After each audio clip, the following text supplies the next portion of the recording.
everyone. Welcome to Virtual Vegfest Live. This is Helene, and I am back at home in North Carolina as opposed to doing this on the road, which was fun, but our hotel room was really small, and setting up the green screen and everything. Well, we did it. And it was great to not have to cancel those and be able to do this while we're traveling because we've got events this year, and that's super, super exciting.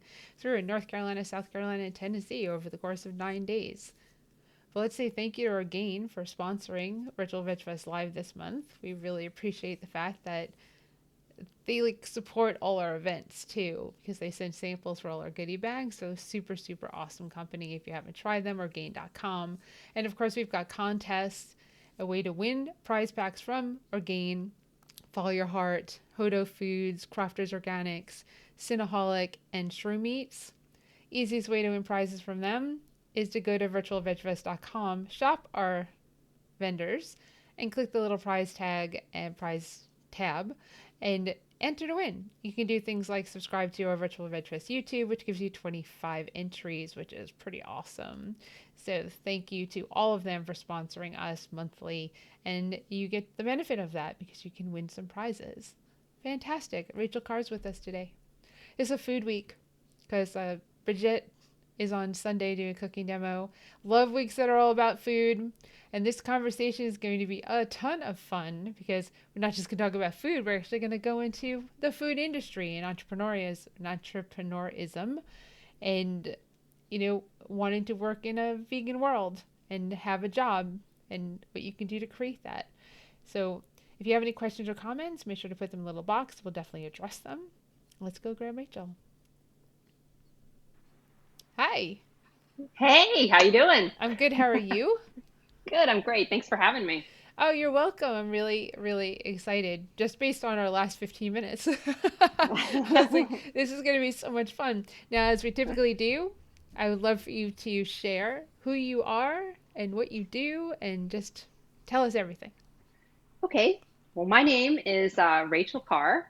I am a plant-based chef. I've been working professionally as a chef since about 2005, so that's like almost 16 years now. I've opened about five different plant-based restaurants, and including one that was a raw vegan restaurant. That was the first one that I was in charge of in Los Angeles called Crew. And then I had a farm to table restaurant in Chester, Connecticut called Six Main, and I ran a Latin American like plant-based concept in Los Angeles as well, including a pizza concept that had a food truck and a line of pizzas in Whole Foods. So I was the chef for all of those. And currently, I am residing in St. Louis, Missouri, and I have a plant-based meal delivery service. So we focus on whole food plant-based meals. So that means that there's very little processed foods, very little oil that's used in the cooking. And every week we have a different menu. People can pick up or deliver, and yeah, that's it. It's called Plantcraft Kitchen. In case anyone wants to check it out, either online or on social media, it's plantcraftkitchen.com. And I have a blog and a YouTube channel as well. My YouTube is Plantcraft, and my blog is a plant-based food blog at rachelcar.com. So that's a lot. No, But that's yeah. that's awesome. With everything you do. So I checked out some of the recipes Okay, beforehand, great. and Cool. I so I looked at the mac and cheese because it's something I typically make weekly. Yes. I looked at the banana cream pie. Oh gosh. I looked at the cashew cheese. I mean, Okay. and I looked at there was one other sweet thing that I The looked banana at. cream pie is one of my biggest, the recipe that gets the most traffic on my site, I guess. And it was funny because it was like one of the first ones that I posted. It's like from 2015 or something like that. It's, What I liked about it was yeah. it seemed to be really straightforward and easy. And Yes. Yeah. Yeah. Yeah. I looked at the orange blood orange chocolate cheesecake swirl Hmm. cheesecake. I looked at that too. That's got a little, what, no, which one? The cheese had a little, the agar agar flakes always make me go, I Oh, gotta go get uh-huh. agar agar flakes. I know. I know that's the thing with vegan cooking. Sometimes there's some pretty exotic ingredients. Yeah, and so, but otherwise, the mac and cheese, I'm always curious as to what, how someone makes theirs because I make mine Yeah. gluten free and I've gone to where I use almond milk instead of Okay. oil to coat the noodles after they're done. Oh, wow. Okay. Right, because you don't need oil, you just need something to You keep don't. them from, sticking From together. sticking. Yeah. Yeah, Yeah, yeah, so yeah. the unsweetened almond milk, not vanilla flavored, but unsweetened plain Totally. almond milk. Any unsweetened plant-based milk actually works, and just mix that up in there, and then Hmm. it's you can't tell. You Yeah. just can't tell because, and then it's really simple for me because I put nooch and spices, and I take some like packaged cheese, a little bit like 2 ounces of packaged cheese, and Yeah, there you like, go. and I just put that in there and just mix it up. And my secret, I'll tell everyone, my secret is I'll take like just mayo, like a tablespoon of just Uh-huh. mayo, and throw that in there Oh, yeah. and some mustard. It's That like works. It gives it it's a nice creaminess. Yeah. exactly, it's delicious. So I'm like, oh, that's so weird. So yeah, so that's my, it's 15 minutes. Totally. It's good. So when I'm really hungry, I'm like, where are your mac and cheese? Yeah. Because I go Well, and downstairs and be done. mac and cheese isn't something you want to take an hour, to spend cooking. It's like something you want like in the middle of the night, and you want it fast. Right, exactly. And it's like right now Steven is making sauce and Hmm. typically I can't smell it up here, but I can. Yeah. So as I if I leave this room and as you walk down the stairs, it's like, Oh yeah. whoa. But it has made its way from the kitchen through the living room up the stairs and into a room that the door is shut. So I'm super excited because his sauce is absolutely incredible. So we can talk food like Hmm. forever. And yeah, but I really, really, really loved what we were talking about before we started. And Okay. well, for pizzas, food trucks, all these Uh, restaurants. yeah, I've done a bunch of different things. That's for sure. It's I've had the good luck, the good fortune to like have the experience of like opening a lot of different places and like creating. I love to do that. I love to create new menus, new dishes. I love the creativity of like having a place that like constantly changes. The when I had a place in Connecticut that was open for about 3 years. We were like in this tiny little rural town of like 3,000 people in central Connecticut. And we had a farm. There was a 5-acre farm that was like kind of the owner of the building owned the farm. And he was also an investor in the restaurant. And so we had a farmer that like grew food for us. And that was like the best experience of my life almost, just being able to have a relationship with a farmer who's like growing things, especially for us. Although she did sell to other restaurants, but that was incredible because there's nothing like that, like food that was like just harvested and like brought to you, and then it's your creativity to like invent a menu like based around like what's coming out of the earth, like that Right. day. And that also meant that our menu was constantly changing as well, which was just it was just a really great experience. Unfortunately, that restaurant closed, but What was the name of you it? know, it was called Six Main. Six Main. And where was it Six in Main. Connecticut? It was in a town called Chester. It was Chester. like right. It was like between Old Saybrook and Middletown, I think it's called. Yeah, Middletown, and it's on the Connecticut River. It's in the river valley. So it was like a beautiful, gorgeous location as well. So yeah, Yeah, it I was a great remember experience. I ate at a restaurant that was not far from Hartford, like in Oh, that middle area, like it was on the way to that Hartford, I should say. That was, I'm pretty sure, a vegetarian restaurant. It's so many years ago. Well, there's one in Middletown that I can't remember the name. And then there's another one in New Haven, and there's probably more vegan businesses that have opened in Connecticut since then. But back in 2012, which is when the restaurant opened, it was there was only like three Yeah. vegan restaurants like in the entire state. So, you know. It's like, come on, Connecticut. Come on, compete with New York City. Oh no, I mean well, Connecticut's very rural. So, I mean, there was obviously a lot of places that had a lot of vegan options, because, New Haven has like a university, it's a university town, and then also Middletown, which had the other vegan restaurant. There's like a lot of places that you could get like vegan food, but it wasn't necessarily like specifically only vegan, inside. So, Right. anyway, And that was 2012. unfortunately. Yes, That hopefully was things. 2012, yeah. Uh, yeah, I don't really think of Connecticut as being. I knew they were kind of.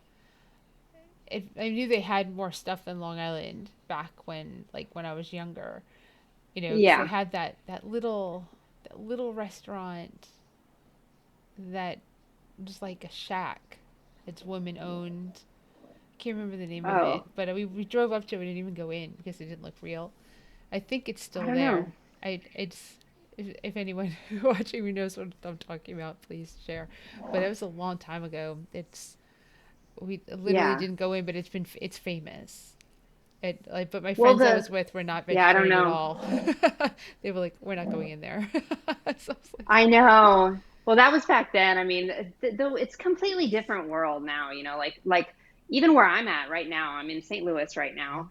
I moved here last spring. I came right after the pandemic began. I relocated from Los Angeles to St. Louis, and the vegan scene here is completely different than it was when I was growing up here as a kid, and then even as a college student in the early 90s. It was like there was one place like that you could even get vegetarian food, like one.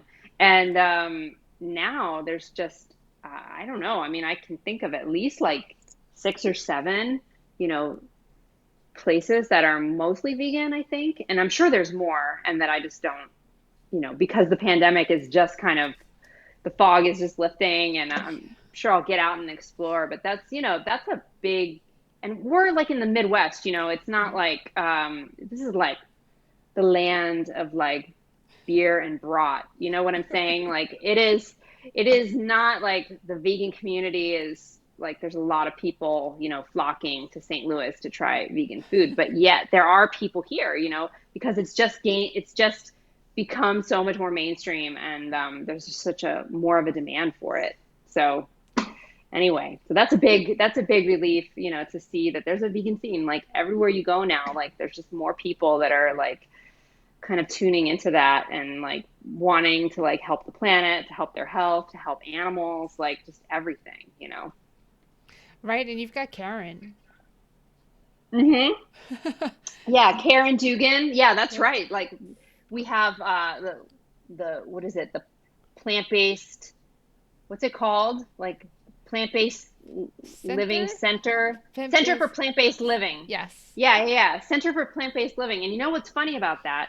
So that's like the only plant-based education center, I think, in the US, like that is just like hers, where it's like they teach cooking classes. So this woman, her name is Karen Dugan. She's known kind of locally as St. Louis Veg Girl. Yep. And her Center for Plant-Based Living is like this cute little storefront where they have a teaching kitchen, and they teach like all plant-based classes, and also have like live online classes, and like recorded classes that they offer. And it's right around the corner from where I grew up. That's what's so Oh. funny, is like the town that she's in. It's St. Louis, but it's like a suburb. It's called Kirkwood, and that's like my parents live 2 blocks away from there.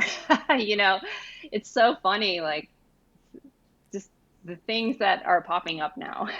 you know, Yeah, Karen was on. She did a cooking demo.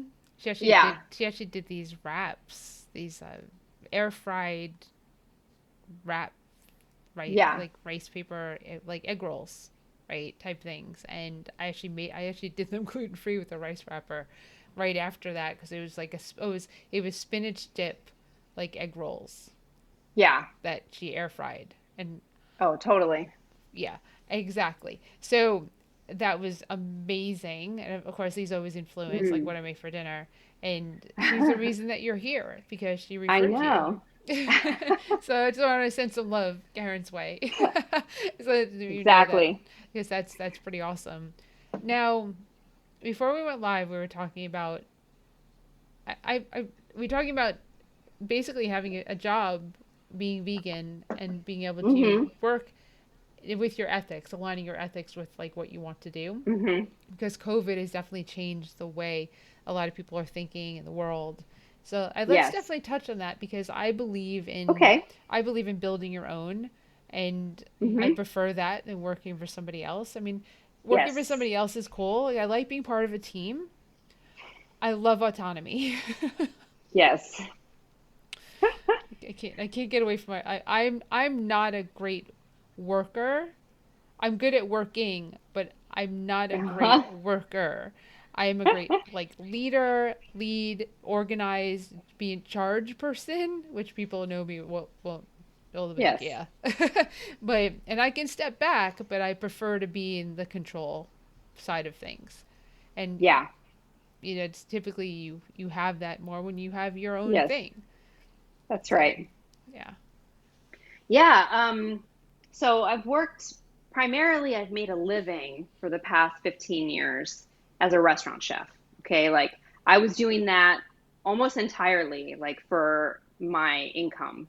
And then I had other projects like my YouTube channel and my social media and my blog and things like that that I would do as kind of creative outlet. It wasn't really like something that I made any money off of. And I still don't make money from my YouTube channel. I mean, it's really small.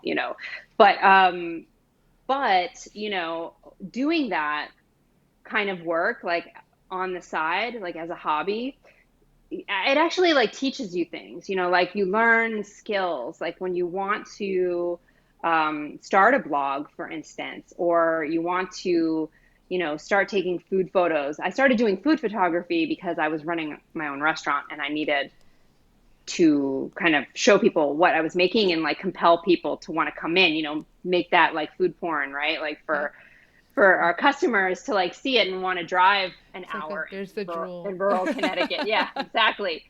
So I started doing all of that as like almost like a side hobby or creative outlet. But when the pandemic hit, I had kind of decided that I had wanted to leave. I was in Los Angeles for the last 20 years almost, I've been living in LA, except for the 3 years that I was in Connecticut with my own restaurant. I actually returned to Los Angeles and started working again in a vegan restaurant there. And I had kind of decided that I wanted a big change before the pandemic, and I had given my notice at my job. And, then the pandemic hit, and I decided that I was still going to make the move. I was still going to move from Los Angeles to St. Louis, and I was going to see what was going to happen. And now none of us knew like how the pandemic was going to unfold or how it was going to affect any of our industries, but in my case, the restaurant industry long term. In my mind, I kind of thought, I would like to start my own business, but I would probably for money, I thought I would like, work in a restaurant somewhere. I just had that in the back of my head. Like if I need money, like before the pandemic, I was like, I can always work in a restaurant, because I have skills. Like I have management skills, I have cooking skills, I know how to do a lot of things like in a restaurant. So, and then that just seemed like after the pandemic hit and I was here and I was kind of just, I had some time to take, I didn't have to start working right away. And just seeing what was going on in the restaurant industry, like number one, most places were like severely cutting back and like were closing. And then number two, it just didn't seem, I came here to be closer to my family. My parents are older, and I didn't want to be exposed to something that I would give to them. So I just decided, I'm just gonna try to do some other things that don't involve like so much, person to person contact. So I started exploring, looking at, what else can I do, online that isn't like working in a restaurant, but that is like using my skills, like as a chef and also my skills as a blogger and as a food photographer. And I started like getting work with food brands, doing recipe development, food photography, and also some to some degree videos, for reels like Instagram reels and like TikTok and things like that. Because obviously, like that's like there's just more and more of that kind of stuff, Yep. especially on Instagram, which is like huge. The food Instagram for food is like there's so much demand for content. Do you know what I mean? Yep. So I started doing that, and I also started working for DoorDash and Uber Eats as a photographer. Like they had there's like apps that you can do where they connect you like as a photographer with like different kinds of clients, and one of them is called Snapper. And while I'm not doing Snapper anymore, but like there were so many restaurants trying to get into third party delivery that they needed like photographers to go out. So I started doing that. So that's kind of what I did like all last year, is like I was having some clients. So I was working from home, like taking the pictures, making the videos, and going occasionally to a restaurant and like taking some pictures of their food and stuff like that. And it was growing, like I was making a living. I mean, obviously, like it was a new thing and it takes a while to like build something up that's new, but it was going pretty well. And I'm still doing that. I still have clients that, work with me, and on a continual basis, like every month I have like certain like amount of content that I produce for them. And then around January, I decided that I would like to do something else too, because it wasn't full time. Even though I was like making good money doing it, it wasn't like took up all my time. So I decided to start cooking again for people. So that's when I started the meal delivery service, Plant Craft Kitchen, and that is it's a new thing. I've like never actually had this particular kind of food business before. I've always been like in a brick and mortar hospitality business. This is I'm working out of a commercial kitchen, and the only contact that I have face to face with people is when they actually come to pick up their food, and it's just handing them a bag like outside. And then everything else is digital, like the Yep. ordering is all online. All of my marketing and contact with people is like text messages and emails and things like that. And so that's also part time. So between the two things, I'm like, getting a nice variety. I'm like able to totally control my schedule. I really like being able to control what it is that I'm offering. If I want to close it down for a week, I can Yep. do that and take a vacation. Just the sense of control that you have, like when you're, like you said, when it's something of your own, like you were talking about not being a good employee, like that is something I totally relate to. But also just the feeling of control that you have, like when it's your own business. And as I do it, like the longer I've been doing my own thing, the more like opportunities that I see, the more opportunities that I understand that I could have, to expand either the content creation portion of what I do as a chef, or the the meal delivery service and online sales. There's also cooking classes too, but I don't do a lot of those. I did that more last summer. I was doing some online cooking classes, but I haven't I didn't like that as much.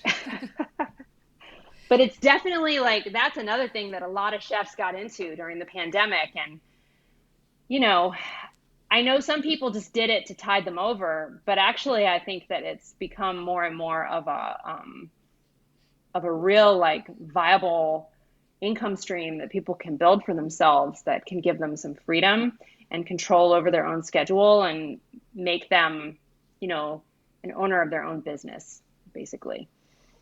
Oh, I agree with you.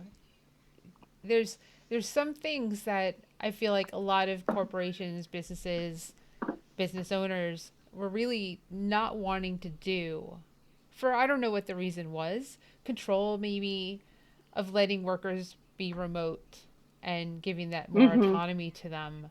And COVID forced that to happen. And then what they realized was this works. I have happier employees. Oh I yeah. and they're doing their jobs probably better than they did when they were in the office. Because Yes. those stats are already out there that people do work are more productive at home than they are in an office. The people at Yes. home, the extroverts hate it because they want to be Yeah. around the people. And the introverts Yeah. like me thrived and loved last year. As much as I couldn't Yeah. do what I wanted to do, I actually really enjoyed. Now going out of the house, it's like, oh, this is weird. This is like going to the store to buy Yeah. things. I feel like such a noob because it's like take out credit card, pay, taking forever to put things back. Like I'm sorry, I haven't done this in a year and a half.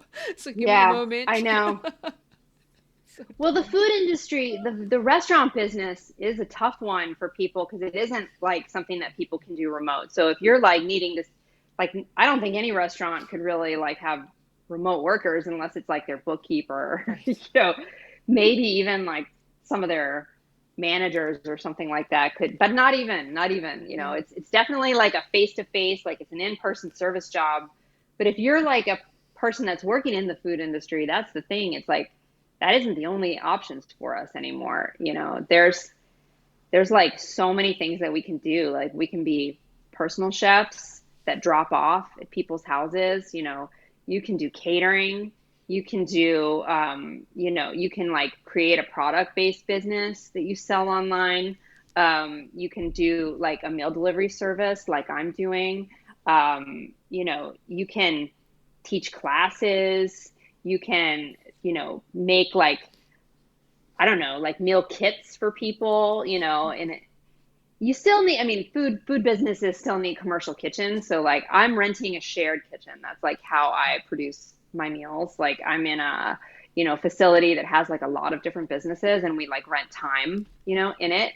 And I'm very lucky that it's very affordable where I'm at. Like Yeah. it's St. Louis has a much lower cost of living, which is one of the reasons why I wanted to come here. And which is another thing that the pandemic has taught us, is like the rise of remote work and like all of the new opportunities that are created, like by the internet and by like different kinds of like freelancing opportunities that we can create a living for ourselves in lots of different places. And you don't necessarily, like, I moved back to California after my restaurant in Connecticut closed because I thought that's where all the opportunities are Right. for a vegan chef. I was like, if I'm going to want to work because I don't want to work in a restaurant that is serving animals. Like, I don't want to handle meat. I don't want to touch it. I don't want to serve it to others. I don't want to be associated with it. So, that's, um, I mean, if I was desperate, and I like had no other choice, like obviously I don't know what I would do, but that's what I thought. I have to go back to California, because that's where it's a very vegan friendly place. Los Angeles is like was listed on in Veg News as like the most vegan friendly city, in the country, and it's incredible, it is. But the fact is there's opportunities everywhere. And if you have a mindset that you're like willing to look at other things and like explore things and try things out and fail at some things first, Yeah. there's a lot of ways to make a living, and you don't have to live in a place that's like the number one vegan city, because my cost of living is like, I mean, my rent is like a third of what it was. I mean, it's crazy, like a third. Like the release of stress, Yeah. the Yes. release of the pressure of having to make that 2/3 more money just to pay for the roof over your head, Just the rent, just yeah. the And then rent. there's everything else is also more expensive there. I mean, there's things obviously. I love California. Yep. Don't get me wrong, like I loved living there. I love the culture. I like feel like it was a wonderful, wonderful place to live. after I was just ready to leave, Yep. and the cost of living was one of the worst things about it, like, to be honest with you. And it's enough. And, chefs here, like, even if I was to just do the exact same job here, like, let's say I just left my job there and then got a similar job here, I wouldn't be making that much less here. I mean, like, across the industry, the salaries are a little bit less, but the cost of living is so much lower, you know, that, like, working class people in some of these, like, really expensive locations, I think, I mean, I love St. Louis. I grew up here, but I've always felt like, places in the Midwest are really underrated. Like, people, it's like flyover country, and people don't, you know, like, even consider it. They want to be, I don't know. I think people could look at more places in this country where there's, like, a lot more affordability, and, like, you can buy a house, and, like, just make some savings for yourself, and, like, have a better future than you could necessarily, like, if you were paying, like, $2,500 a month in just rent in LA. Yeah, you know. that actually sounds Yeah. inexpensive. Yeah. What's your weather like? What's your winter like? The winter isn't so bad. I mean, January and February are the two worst months, and Hmm. in general, like, I'd say most of the winter it's in the 30s and 40s. Like, it's not, like, Oh, bitterly cold, like Minnesota or someplace like that. We had a few weeks where it was, like, down in the teens, for, like, 10 days or, like, 2 weeks or something, when that, like, cold snap came through, like, that, like, kind of yeah, messed up Texas so bad. yeah. So, I mean, yeah, it can be cold, but it doesn't get, like, that cold until January. And, like, the fall is gorgeous, the spring is gorgeous, summer's hot. It's really hot. It's like 91 today or something. It's, like, so hot. But, And then it has seasons. are you Hmm? tornado country? You're like right above it, right? Uh, well, yeah, I mean, tornado country is actually more in the plains, like in Right. the flat, so, like, Kansas and Oklahoma and things like that. And so there are tornadoes that come through this part of the state, but not as many as there are just a little bit west and north of us. Right. So, That sounds amazing. yeah. So it's it could be worse winters and it could be worse summers. Right. So it's kind of like a nice, and I grew up in it, so I was pretty prepared for, like, what to expect, coming back to a place that I lived, you know, Right. Because, until, yeah, I lived in Northern California for 7 years. So 10 months out of the year, it's like, oh, it's sunny and blue skies. Oh, then it rains for 2 months. Then it gets yes, green for like 3 weeks, and then it's brown, and yeah, then it's sunny and blue skies. yeah.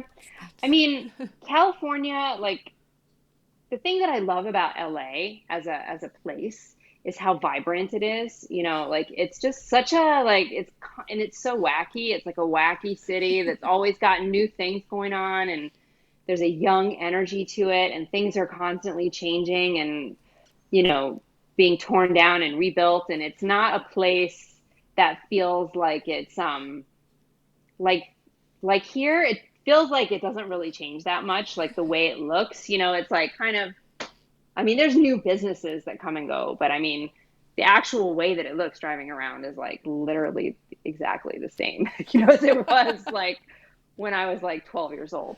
But it's like lots of, like, old brick buildings and beautiful old stately homes, and, parks and things like that. Whereas LA is like, you're always, like, just surprised, driving around that place, like, oh, wow, like, look at that. There's always some kind of, like, cool new thing coming in, and that was one of the things that I loved about living in LA. But you know, we sound like we have a lot in it's, common yeah, in the sense that I don't like to just do one thing. yeah, I really don't. I That's why I work on multiple things all the time because yeah, if I work when I worked a job, I would get bored and I yeah, wouldn't last in the job because I don't want to do the same thing every day, day in and day out. It's incredibly boring to me. I Yeah. I hate it. Like I can use the word hate. I hate it. So Yeah. I don't last. And I'm a Sagittarius. So putting Oh, me in a okay. box, I will break out of that box any way I can. So Yeah. if I put myself there, I guess I chose to. It's but Hmm. putting me in one, nope. It just doesn't work, and that's why events are great because there's tons of stuff going on, Yeah. and like Yeah. food is. I mean, to go back to your point, the food industry, a lot of people Yeah. really either left it because they COVID, the people that stayed in the food industry, some of them went to a full takeout model. A local restaurant Hmm. here, the Fish and Kitchen, went to full takeout. So their whole Yeah. dining room, which wasn't big, became like the takeout area. Yeah. A few restaurants like turned their restaurants into takeout, and Yeah. now they're starting to open up to having people come back. And you've got that mix now of people comfortable in restaurants, not comfortable, still going to do takeout. And Yeah. there's a whole world, and then of course getting the workers to come Oh, back to work. And we yeah. we talked about that the $300 bump that is not keeping people from working.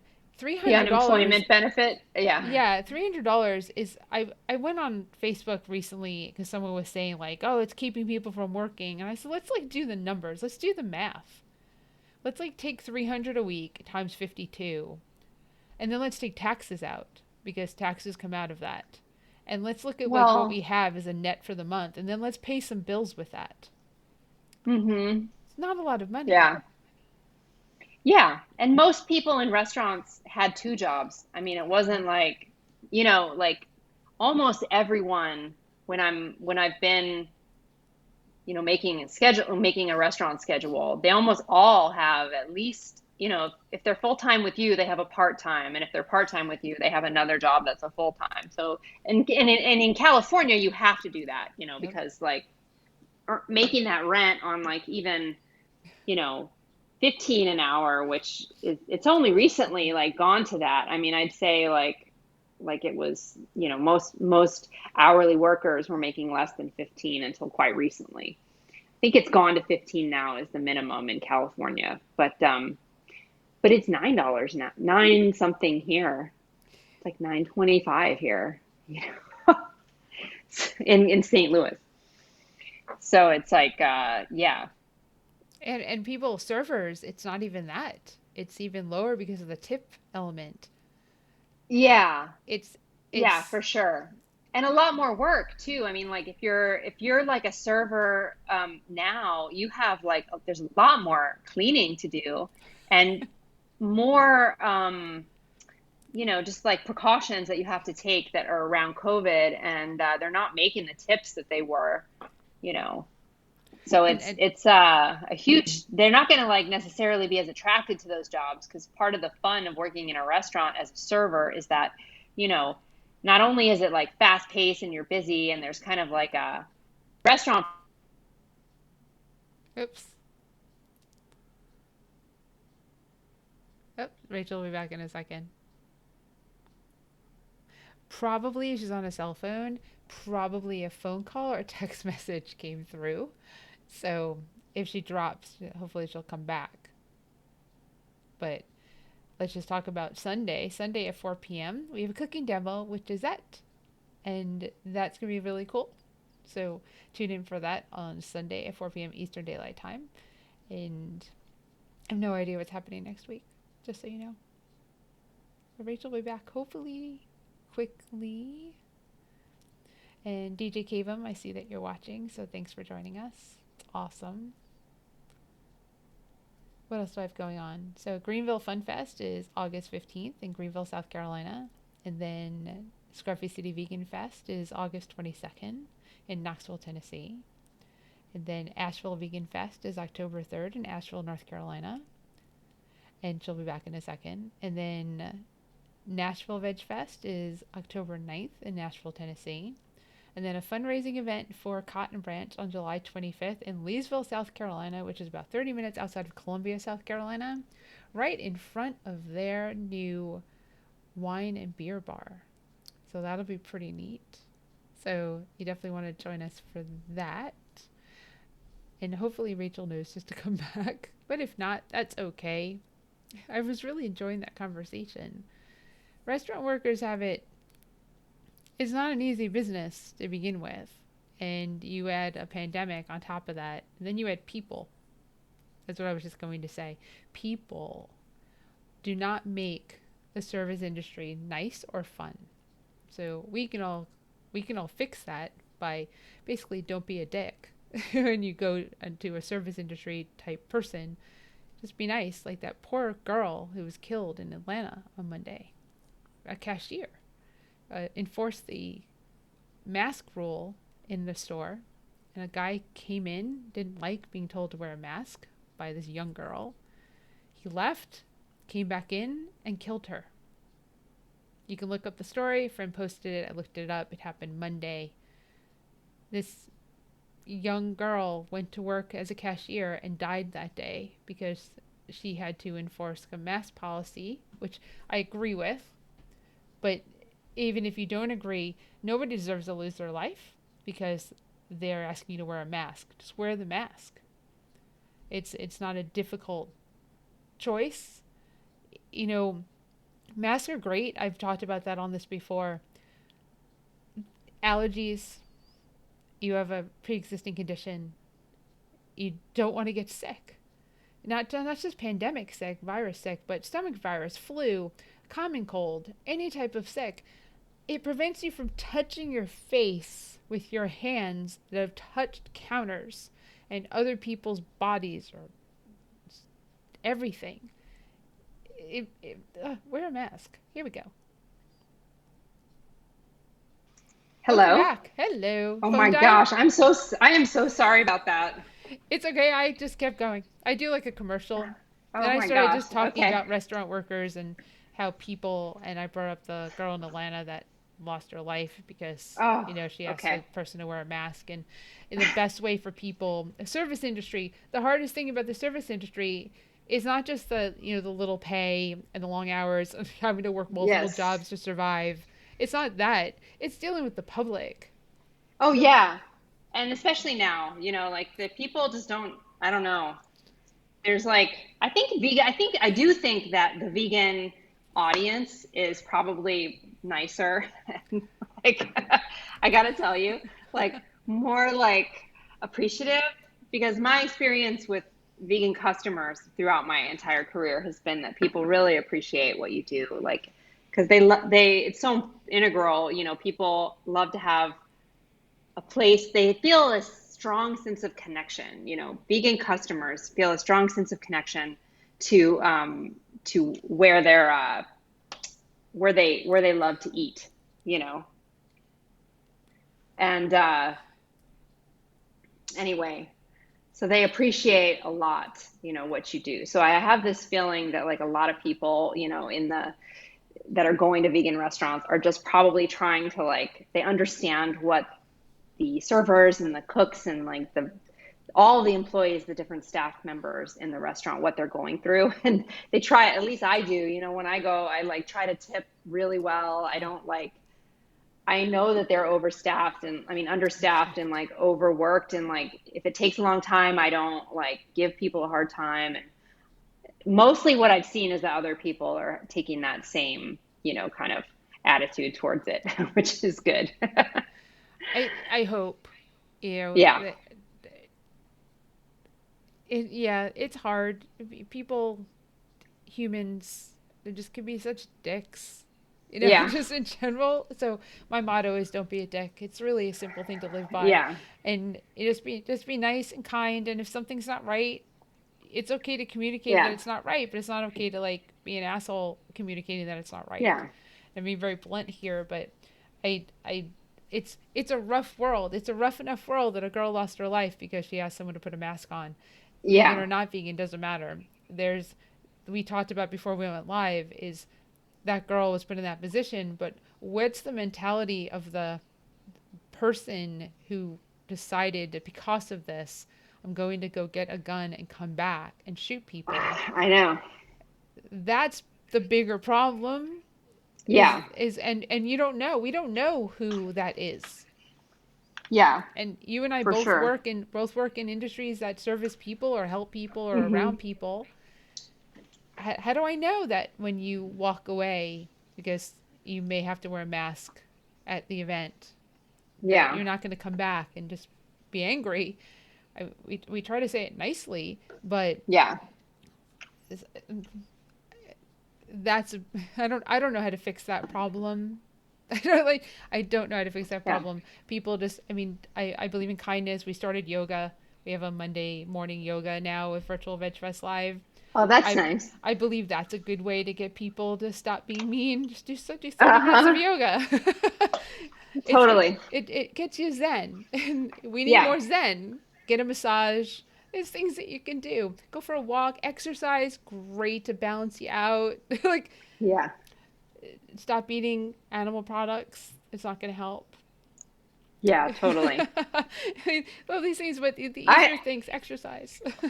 I swear to God, I mean, I do think that there's something to that, like that that the like my personal experience with vegan clientele being very kind and appreciative. I do think that that comes from the fact that people like are compassionate towards animals, and that's a lot of what motivates people to choose a vegan diet, and like that like sense of awareness translates to everything that we do, and Right. like, and then just also the fact that I do think that there's like something about the hormones and like the, because there's like the animals when they're like, just, I don't want to get too much into that, but like the stress hormones that the animals that are during their suffering, I feel like if you take that into your body, like, or if you participate in that, there's some sort of violence that you're being a part of, You're complicit. and we're never able to completely, like, because the world we live in, everything is so interconnected, we're never able to like be not complicit in something, even in a way where we're not aware, but it's just, I don't know, that's like taking that in, like, and having that be like what you eat, like, and seeing it, and what that animal has suffered to feed you. I mean, and then just to not care about that, I don't understand it. It's like, uh, Yeah, anyway, definitely the energy definitely runs through. I think so. Yeah. I No, I agree definitely with think you. so. So Patricia just commented. She said, "I'm a therapist, and yes, how do we fix the problem? I offer solutions to my clients for their stress, anxiety, and depression." Right? It's like, yeah, this is Patricia. Thank you for helping people. Yeah. I I don't know. How do you even know who that person is that gets triggered to go? I mean, I bet that person who killed that girl on Monday didn't wake up that day and say, "I'm going to kill someone today." At least I hope not. Like Yeah. the next person that asked me to wear a mask, I'm just going to shoot them. It could have said that words. I mean, it could Yeah. have, but no one would have taken that seriously until he did it. Yeah. But I don't think people wake up and say, "This is what I'm going to do." But having access to that gun so easily and to use Yeah. it in such a manner. Now I'm not anti-gun. I'm anti Hmm. people who don't have the mental capacity to have one. Yeah. You're anti-crazy people with I'm like, guns. yeah, pretty much. And at this point, I don't know who those people are because when they got it, they probably were sane, but something happened in the past like few years to make them go boop. And I don't Well, know. I mean, I don't know either. I know that like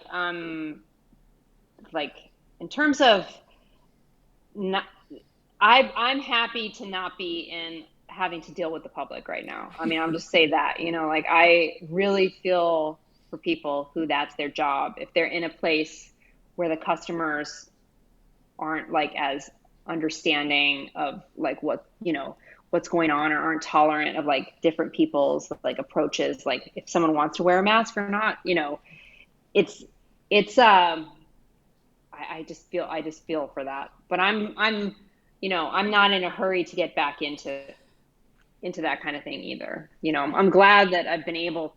that I've been fortunate enough to be able to like take time, remove myself from that, stay safe, you know, and that's, I feel bad for people that can't or that haven't been able to do that. I think So I feel like that's that's, a really good pivot because I don't want people to think like you have this privilege of being able to do what you do. You actually took your skill sets and created business around them. And that's really important because everybody has skill sets, and to have the ingenuity, to have the drive to say, well, let me try this. Throwing the dart against, I love throwing darts because they either mm-hmm. completely miss the board or they get on the board or they get close or on the bullseye. But the only way to know if they're going to hit that bullseye is to keep throwing the darts. And you took what Yeah. you can do and turned it into a way to make money. And more Mm-hmm. people can do that. They just need to have the confidence or a There's, business coach yeah. or just maybe watching this. You can do it. Well, I mean, I was just, I took a course on food photography. So I paid for an online course and I'm part of an online group that like is for people that do the kind of thing that I want to do. Like I had some money saved up at the beginning of the pandemic and I was like, I want to learn more about this. So I'm going to like take the time and invest in this, even though it was like a little bit, it's a little bit like, I don't know when I'm going to work again. So like this might be like a big Right. expense for me, but like I was interested in it and it actually like was very helpful, to like be a part of that and to also like get some support from other people that were like pursuing that kind of work. I mean, I already had some background doing it, so it wasn't like starting from scratch, but I do think that like finding online support, for what it is that interests you and like trying to like talk to people about it, watching videos about other people that have done that is always like a helpful thing. I was also living with my family when I first moved here. I have my own wonderful apartment now, as you can see. That is that I've like, been able to like move into. But like when I first moved here, I was like staying with my family. So like I didn't have like the pressure of rent immediately because that had been part of my plan. I was like, well, my family's from there. I'm just going to stay with them until like I kind of figure out what I'm like getting into. And so I think I was like 6 months almost like living with my family, which is kind of funny because like I'm almost 50. I don't have any kids, so making a change like that is a lot easier to do if you don't have a lot of other responsibilities. And I didn't have a mortgage or anything that I was like paying in Los Angeles because like I could never buy a house there probably. Um, so like there were some things that like did help and like make it a little bit, easier to like take that time. But it was like I got to do something, I got to do something for money and I don't want to be in a restaurant because I don't want to get sick and let me figure this out. I was also, like trying to do real estate photography too for a little bit, and that didn't go anywhere.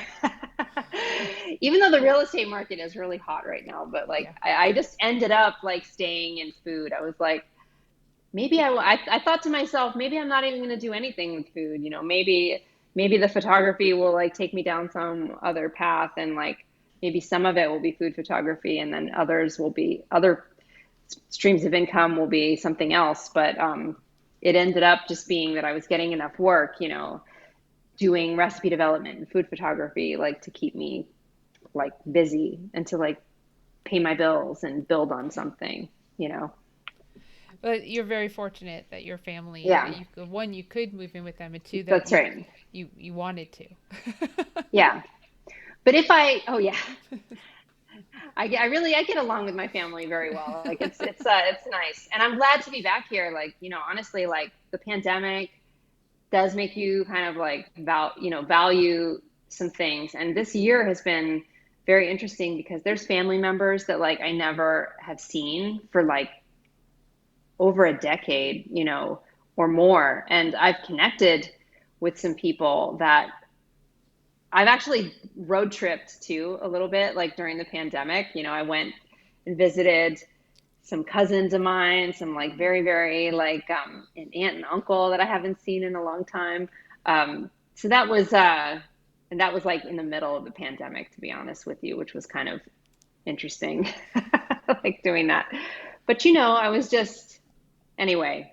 Um, yeah, I'm fortunate to have like that. But if I don't think I would have even if I was like having to put an income, like make a living, without having a place to stay. Like, let's say I just moved here and got an apartment, I would still, there's still things that like I totally am able to like sustain myself and my, all of my bills and everything on what I do. And I probably would have started doing the meal delivery service a little sooner, honestly, like if I wasn't like living at home, you know. But finally, I was just like, okay, like I've got my own place and I'm going to start doing this, like get that business going a little bit, so that I have two things going on. So, Yeah, the number one thing with working for yourself is like best advice I can give is to have multiple streams.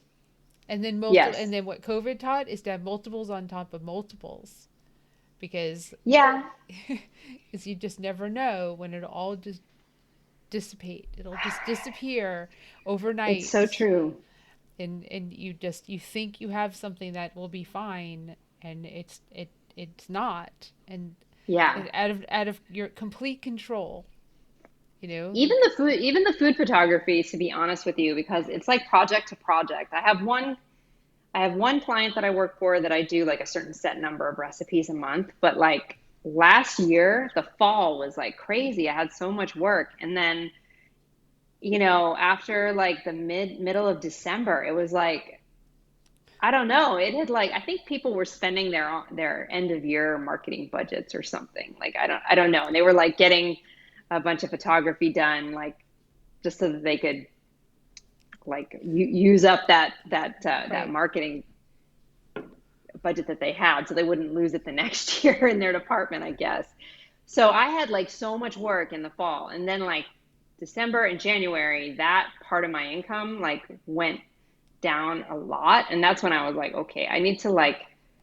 get serious about this right now. Like I need to like start getting some private clients, whether we'll try the meal delivery. And the cool thing about it is that like, you know, doing something like trying to find a cheap way to like test the idea, that was like important. Like I kind of just, I mean, I still don't really even market that much for it. I literally just do social media. Like I post on Instagram and I have an email list and I post in a few Facebook groups, which is where I have um, people find out the most about my service, like in Facebook groups, Yep. because there's like ones that are specifically for like healthy vegan food in St. Louis. There's like five of them or something, and that's been a great way to connect with people. And that's all I do. I don't do like Google advertising, or I don't do any Facebook ads or anything, and it's been enough because it's really just like I have very low overhead. I mean, I just rent the time that I need in the kitchen, and then it's just me, and I have a helper now. Like that's a new thing. I've just hired someone that helps me like cook and package. And then it just like, I mean, I make more money now than I did working as a full-time chef in California. Just because like it's my own business, and between that and the food photography, it like totally like is worth it's worth doing, for sure. Yeah, and So also if being that you have food photography, clearly what you make people will see in the best light possible. And then you have the comments of the people who eat the food that share it and say, "This is incredible." yes, food photography is a great skill to have for anyone that's in the food business. Like if you're a chef, if you're like an influencer, if you're, you know, I don't know, if you're a food writer, anything like being able to like take appetizing pictures of your food is worth it. And actually the course that I took, it's called foodtography. Like that's the name of the online course. I highly recommend it if anybody is like looking to increase their food photography skills. Like even as a food photographer who has been doing it for a number of years, like I learned a bunch of things that were very helpful and did improve my photography over the past year tremendously. And I always, and then also being a part of a community, because there's like a Facebook community that's like dedicated to the people that like participated in that online course. And because it connects to everything. Because like people, if I'm connecting with people digitally, like if I'm doing social media to like let people find out about what I'm doing, being able to have like good pictures is like a huge thing. Because if the food didn't look good, I don't know how much people would necessarily want to buy Exactly. I mean, it. it's the five senses of eating, and Yeah, seeing is seeing and smelling are the first ones if it's in person, and seeing exactly. is the first thing. Like, wow, that looks really good. Let me order that, and then you go with the taste, the Yeah, smell, and the rest of it. So, yeah, Rachel, thank you so much. Because I yeah. told you we can keep going. It just becomes I like you know. just like, and I know you have to go, so I don't want Oh, to I keep do. Is you. it that time? It is that time. So Okay. I would say thank you so much for joining me and being part of this. I want to Okay. add you on Facebook. I want to keep in touch. I want to Okay. visit. Cool. I want to check out the area because I'm always curious to. Yeah, if there's Cool. a veg fest, we'll definitely come when there's one because that's what I kind of do. I go and scope out veg fests across the country. But I don't know if there's a veg fest. I'm sure there is. Like, I'm still kind of like, because COVID, like, I'm still kind of like living in my house all the time. Like, and I don't get out much. But there are groups, that like that are starting to do some activities like in person now. And I'm imagining that there will be a festival of some kind. If not this summer, maybe like in the fall or in next year at some point. So, and I'm actually looking for my own, I'm going to be renting my own kitchen, hopefully, in the near future. Like, I'm getting to that point where I'm like, okay, I could get my own place and not be in the shared kitchen.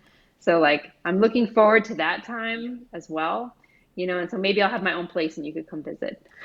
oh, We that'd could be do something there. awesome. Oh, it'd be so much fun. We could cook. We could like just like cook because I love Yeah, to cook. totally. And then we get Karen involved too. Just Oh, totally. everybody cooks. Her kitchen's beautiful. I mean, Yeah. her space is beautiful. She did that whole thing herself, She like Yep. built this gorgeous, I mean, it's like a teaching kitchen, but you feel like you're just in this like super glamorous home kitchen. Like it's so Yes. pretty. It's like all the white tile and the marble and lighting that she has. It's really pretty. Yeah, and she's just another woman that took the plunge. She She just did. She did. And she has been really like another example of someone that's pivoted during the pandemic because all of her, at her center, at her plant-based center, all the classes were in person. And then like, I mean, because I was living with my family 2 blocks away, from her. And so I would be going for walks to like not be stir crazy. And I would just stop by her place and I'd like knock on the glass and then we would like talk, from the through the door glass. and like catch up. And it's just been incredible what she's been able to do, like pivoting to teaching online, and teaching like classes like streaming and stuff like that, which is a whole other thing that chefs can do, to be Yes. honest with you. Like that's a part of the food business that, I did a little bit, but like not so much. And she has just like I think she's like creating an online course that she's like, she may have launched it. I think it's like for weight loss, like, whole food plant-based weight loss. That's But awesome. yeah, so that's been an incredible journey watching her too.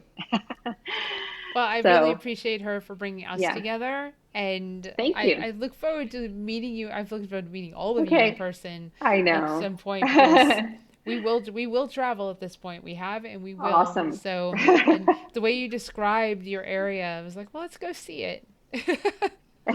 Why not? I love this city. This is a gorgeous city. I've always felt that way, and I have never understood. It has a really, I've always felt like St. Louis needed a PR person. You know, it's like there's like the only time it's in the news is like when they talk about the murder rates, like and the crime. And yes, that is a problem. And there's like, you know, that's a whole other thing, whole other topic and rabbit hole to go down. But it's also an incredibly beautiful and amazing city, like in so many ways. So Oh, that's cool. Well, you're a good it's a PR person great, for your city. well, thanks. Well, again, All thank right. you. And if everyone, Thank you can you. go to rachelcarr.com to learn more about the blog. And if you're local, you can go to Plant Craft Kitchen Get some and meals. get Yeah. some meals that are delicious. Thank you All so, right. so much. I don't want to keep you much longer, so you have to go. But Okay. I will Okay. definitely like see you soon. Thanks a lot. You All guys have a right. great day. I You too. appreciate it. Thanks for having me on. You're Bye. welcome. Bye, Rachel. Well, everyone, thank you once again for watching Virtual Veg Fest Live. And we are back on Sunday this week, which is Father's Day. So, wishing all the fathers a happy Father's Day, no matter what kind of father you are. To pets, to plants, to people, whatever it is, doesn't matter to me. Just happy Father's Day. Remember that masks are not a bad thing. If you still want to wear them, wear them. Don't give people crap for doing it. Wear it so, wear it so you don't get sick. Yeah, it's really quite simple. Wear it so you don't get sick and or make others sick. It's not a bad thing. And be kind. Just be kind to one another. Is it so hard? I don't think so. Wake up every day and just be nice. Choose to be nice. It is a choice. Other than that, we'll be back Sunday at 4 p.m. Eastern Daylight Time with Gisette and Gazette doing a cooking demo. And have a great one. Good rest of your week. Bye.